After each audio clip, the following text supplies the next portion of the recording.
محبت کرنے کی۔ سارا آپی کے لبوں پر بے ساختہ مسکراہٹ پھیل گئی۔ اور اس محبت کے آگے سب کچھ ہیچ ہے۔ آپ بھرتی رہے اس سوکھی محبت کے گھڑے، وہ تنگ آ کر کہتی کمرے سے نکل آئی۔ اس خواہ مخواہ کی بحث سے اس کے سر میں درد ہونا شروع ہو گیا تھا۔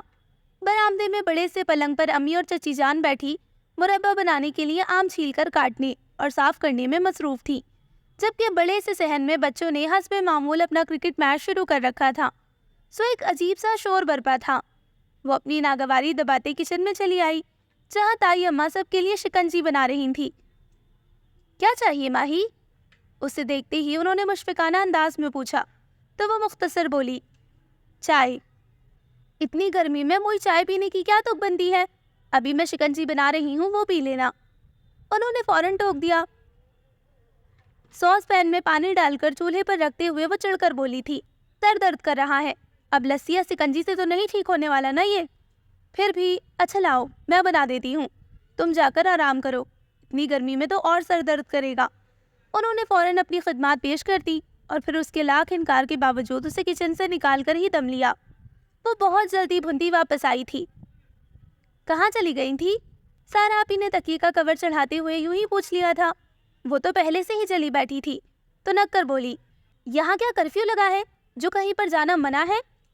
اوفو بھائی، یوں ہی پوچھ لیا تھا، تم تو کوئی حرج ہو گیا کیا؟ وہ بیچاری گڑبڑا کر رہ گئی تھی، انہیں کیا پتا تھا کہ بھیڑوں کے چھتے میں ہاتھ دے رہی ہیں۔ کیوں نہیں ہے حرج؟ اب اصول ہے اس گھر کے، اپنی مرضی کا کوئی ایک کام بھی نہیں کر سکتے۔ یہ کیوں کر رہی ہو، وہ کیوں کیا ہے، یہاں کیوں گئی ہو، ہر وقت تفشیشی ماحول بنا رہتا ہے، وہ ناراضگی سے کہہ رہی تھی۔ یہ سبھی محبت کا انداز ہے ماہی۔ آج کے اس نفسا نفسی کے دور میں جب ہر کوئی وقت کی چکی میں بری طرح سے پس رہا ہے، بہت کم گھرانے ہمارے جیسے ہوتے ہیں، ہر وقت ایک دوسرے کا احساس کرنے والے، خیال رکھنے والے۔ سارا آپی کی آنکھوں میں جگنوکی سے چمک اتر آئی تھی، جو ہمیشہ کی طرح اسے اکتاہٹ کا شکار کرنے لگی۔ آپ کو تو بس یہ محبتیں ہی لے ڈوبی ہیں، اسی لیے تو اتنے آرام سے تابش بھائی سے منگنی کروا لی، مگر کل کو جب عملی زندگی میں قدم رکھیں گی نا، تب آٹے دال کا بھاؤ معلوم پڑے گا۔ الگ رہتی تو عیش بھی کرتی، مگر اتنی بڑی فیملی میں پتہ بھی نہیں چلے گا کہ مہینے کے 10,000 کہاں کھپ گئے۔ تب بتائیے گا کہ محبت کا پنچھی دل کی کس ڈال پر بیٹھا ہے۔ سب کی سوچ تم جیسی نہیں ہوتی، حالات اچھے ہوں یا برے، ایک دوسرے کے ساتھ کے سہارے ہی گزرتے ہیں، دکھ ہو یا سکھ، دونوں میں ہی سب سے پہلے اپنے یاد آتے ہیں۔ بہت بیکار کا فلسفہ ہے آپ کا، اس نے ناک چڑھاتے ہوئے کہا اور ان کے بستر پر دراز ہو گئی۔ خدا نہ کرے کہ کبھی تمہیں ان محبتوں سے دور ہونا پڑ جائے تو؟ وہ متاسفانہ انداز میں کہنے لگی تھی کہ وہ فوراً ان کی بات کاٹ کر بولی، خدا کرے کہ وہ دن آئے، میں تو شکرانے کی نفل پڑھوں گی۔ میرا تو خواب ہے اپنی مرضی کی زندگی گزارنا، یہاں تو ایک کام کر کے دینے کو 10 بندے تیار بیٹھے ہوتے ہیں۔ یہ اکٹھے رہنے کا سب سے بڑا فائدہ سمجھا جاتا ہے، سارا آپی نے بڑے تحمل سے کہا تھا، مگر وہ ناگواری سے بولی، اور میں اسے سر پر مسلط ہونا کہتی ہوں، جہاں آپ کو کبھی بڑا ہونے ہی نہیں دیا جاتا، کیونکہ ہر وقت ڈھیر سارے بڑے آپ کو ٹوکنے کے لیے ارد گرد موجود ہوتے ہیں۔ اس سے اچھی اور کیا بات ہو سکتی ہے؟ اس طرح آپ تک بہت کم دکھ پہنچتے ہیں، کیونکہ ہر مشکل اور پریشانی کو حل کرنے کی ذمہ داری انہی بڑوں کے کندھوں پر ہوتی ہے۔ اس سے آپ کی زندگی بہت زیادہ ٹینشن میں نہیں گزرتی۔ سارا آپی بہت تحمل کے ساتھ اس کی بے سروپا باتیں سنتی اور برداشت کرتی جا رہی تھی، مگر ساتھ ہی ساتھ اسے سمجھانے کا فریضہ بھی انجام دیتی رہتی تھی۔ ابھی اس نے مزید کچھ کہنے کے لیے منہ کھولا ہی تھا کہ نورین چائے کا کپ لیے چلی آئی۔ آپی زیادہ سر دکھ رہا ہے تو دبا دوں؟ وہ چائے کا کپ پکڑاتے ہوئے پوچھ رہی تھی۔ یہ آرڈر تائی اماں نے جاری کیا ہوگا، ماہین نے جواباً پوچھا۔ حسب توقع اس کا جواب اثبات میں آیا تھا۔ جاؤ تم، بالکل ٹھیک ہوں میں، اس کی بیزاری سے کہنے نوین خاموشی سے چلی گئی۔ دیکھا آپ نے، ذرا سی بات کو بڑھا چڑھا کر کہاں سے کہاں لے جاتے ہیں۔ ذرا سا سر میں درد ہو رہا تھا، بس چائے بنانے کا سوچنا ہی غضب ہو گیا۔ سارا آپی نے اسے ملامتی نظروں سے دیکھا۔ تمہارا دماغ خراب ہے اور کچھ نہیں، خدا کا شکر ادا کرنے کی بجائے تم ہر وقت شکوے شکایات کرتی رہتی ہو۔ کون کرتا ہے اتنا خیال کسی کا؟ بس میرا دم گھٹتا ہے ان چوچلوں سے۔ وہ سر جھٹک کر چائے پینے لگی۔ اس کے انداز و الفاظ نے چند لمحوں کے لیے انہیں ساکت کر دیا تھا، قدر توقف کے بعد وہ متاسفانہ انداز میں بولی، صحیح کہتی ہے امی، تم بے حد ناشکری ہو۔ خود سے منسلک رشتوں کی نہ تو تمہیں پرواہ ہے اور نہ ہی قدر۔ خیر اب ایسا بھی نہیں ہے۔ وہ فی الفور ان کی کہی کی تردید کر گئی، پھر اپنی بات کی وضاحت کرنے لگی۔ مجھے صرف ہر وقت ان کا مرغی کی طرح سب کو اپنے پروں میں سمیٹے رہنا عاجز کر دیتا ہے۔ تمہیں بالکل بھی اندازہ نہیں ماہی کہ تمہاری سوچ کتنی غلط ہے۔ مرغی بھی اپنے بچوں کو پروں میں اسی لیے سمیٹے رکھتی ہے کہ انہیں زمانے کی مشکلات اور سرد و گرم سے بچا کر رکھے۔ ہم تو پھر انسان ہیں، جذبات و احساسات سے گندھے۔ وہ بہت رسانیت سے بولیں تو اس نے شانے اچکاتے ہوئے لاپرواہی سے کہا، بہرحال میں اپنی زندگی خود جینا چاہتی ہوں، بہت ریلیکس ہو کر، اور اس کے لیے مجھے اپنے کندھوں پر محبتوں کی گٹھڑ نہیں چاہیے جو ٹھیک سے سانس بھی نہ لینے دے۔ اور وہ گہری سانس بھر کر رہ گئی تھی۔ شدید گرمی کے باوجود عاشر اس ویکینڈ پر بھی آ گیا تھا، اور آتے ہی سب گھر والوں نے اس کی اتنے ناز اٹھانا شروع کیے کہ ماہین کلس کر رہ گئی، جبکہ وہ ہنستا مسکراتا سب سے لاڈ اٹھوا رہا تھا۔ اتنی شدید گرمی پڑ رہی ہے لاہور میں کہ حد نہیں، اوپر سے وقت بے وقت لوڈ شیڈنگ۔ اف، اسی لیے تو بھاگتا رہتا ہوں وہاں سے۔ وہ تائی اماں کی گود میں سر رکھے برآمدے میں بچھے پلنگ پر لیٹا بتا رہا تھا، سچی بات تو یہ ہے کہ تم صرف ایک بہترین ویکینڈ منانے کے لیے وہاں سے بھاگتے ہو۔ اس میں میرا کوئی قصور نہیں۔ اس گھر میں محبتوں کا جو جادو پھیلا ہے وہ کہیں اور ٹکنے ہی نہیں دیتا۔ وہ آرام سے بولا تو سبھی نے اس کی تائید کی، سوائے ماہین کے۔ اسے یہ سب اپنے لاڈ اٹھوانے کا ڈھکوسلا لگ رہا تھا۔ وہ ناک چڑھاتی اٹھ کر اپنی اور سارا آپی کے مشترکہ کمرے میں چلی آئی تھی۔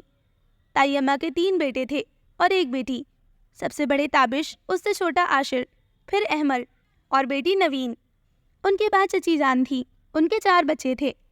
2 بیٹیوں فوزی اور فرانہ کو بہانے کے بعد وہ بہویں گھر میں لا چکی تھیں اور اب اپنے پوتے پوتیاں کھلا رہی تھیں۔ سب سے آخر میں ماہین کی امی کی باری آتی تھی۔ وہ اس گھر کی سب سے چھوٹی بہو تھی اور ان کی اولاد میں سارا اور ماہین شامل تھی۔ کشادہ سے گھر میں ہر وقت کا ہلا گلا اور ہنگامے بہت پر رونق لگا کرتے تھے۔ یہی وجہ تھی کہ سب ہی خوشیوں بھرا وقت گزار رہے تھے، ایک دوسرے کے غم میں شریک، اور چھوٹی سے چھوٹی خوشی کو دل سے مناتے۔ پھر بھی عاشر، بچے اتنی شدید گرمی میں ہر ہفتے اتنا لمبا سفر کر کے آنے کی کیا تک بنتی ہے؟ میں نے کہا تو تھا کہ مہینے کے آخر میں آ جایا کرنا۔ ماہین کے کانوں سے تائی اماں کی متفکرانہ آواز ٹکرائی تھی۔ یقیناً وہ ابھی تک یہ سوچ سوچ کر بے چین ہو رہی تھی کہ وہ اتنی گرمی میں لاہور سے گجرات تک کا سفر کیسے کر کے آیا تھا۔ جی نہیں، پہلے ہی پتہ نہیں میں کیسے اتنی دوری برداشت کر رہا ہوں۔ کچھ ہی عرصہ ہے، دیکھیے گا، میں یہاں ٹرانسفر کروا لوں گا، وہ بڑے مزے سے کہہ رہا تھا۔ لو جی، یہاں کیا پڑا ہے جب آگے چلے آتے ہیں؟ شکر نہیں کرتے کہ ان ہنگاموں اور ہجوم سے دور پرسکون زندگی گزار رہے ہیں، ماہین نے جل کر سوچا تھا۔ روٹی گول ہوتی ہے بھائی، اسی لیے تو میلوں سفر کراتی ہے، پہیے کی طرح۔ نائلہ بھابی نے خربوزوں کی کٹی شاخوں سے سجی پلیٹ اس کے سامنے بڑھاتے ہوئے شرارت سے کہا تو وہ برجستگی سے بولا تھا، نو پرابلم بھابی صاحبہ، ہم روٹی کو چوکور بنا کر ایک ہی کونے میں ٹکائے رکھیں گے، ہم سب دعا کریں گے۔ سعدیہ بھابی نے بھی اسے تسلی دی۔ اتنی گرمی میں شادی کرانے کی بھلا کیا تک بنتی ہے آپی؟ اس نے تکیا پٹکتے ہوئے سارا آپی سے کہا جو مسلسل مسکرائے جا رہی تھی۔ مگر میں آپ سے کیوں پوچھ رہی ہوں؟ آج سے پہلے آپ نے کون سا میری مرضی کوئی کام کیا ہے؟ آج ایک بے پناہ شور و ہنگامے سے بھری گھریلو تقریب منعقد کی گئی تھی۔ فوزی اور فرزانہ آپی تک ان کے شوہر اور بچوں سمیت بلوائی گئی تھی، اور اس پر مسرت موقع پر سارا آپی اور تابش بھائی کی شادی کی بہت قریبی ڈیٹ فکس کر دی گئی تھی۔ اتنے خوشی بھرے ماحول میں بھی وہ سارا وقت اختلاط کا شکار رہی تھی۔ اتنی گرمی اور اتنے ڈھیر سارے لوگ، کچن میں تو ماہین نے جھانک کر بھی دیکھنے کی غلطی نہیں کی تھی، اور اب وہ سارا کا دماغ کھا رہی تھی، مگر وہ اسے قطعی طور پر نظر انداز کرتی اپنے بستر پر لیٹ کر کروٹیں بدل رہی تھی۔ ماہین کلس کر رہ گئی۔ تابش بھائی بہت اچھے سہی، مگر اسے ان دونوں کی منگنی پر بھی بہت سے اختلافات تھے۔ اوف آپی، کتنے آرام سے حامی بھر لیا آپ نے تابش بھائی کے لیے۔ کیوں؟ اس میں آخر کیا عجیب ہے؟ وہ حیران ہوئی تھی۔ کمال ہے آپی، ساری عمر اس گھر میں گزار کر بھی آپ کا دل نہیں بھرا۔ اسی گھر کے ایک سے دوسرے کمرے میں شفٹ ہو جائیں گی اور بس، نیا کیا ہوگا اس میں؟ پاگل ہو تم بالکل، وہ مسکراہٹ کے ساتھ بولی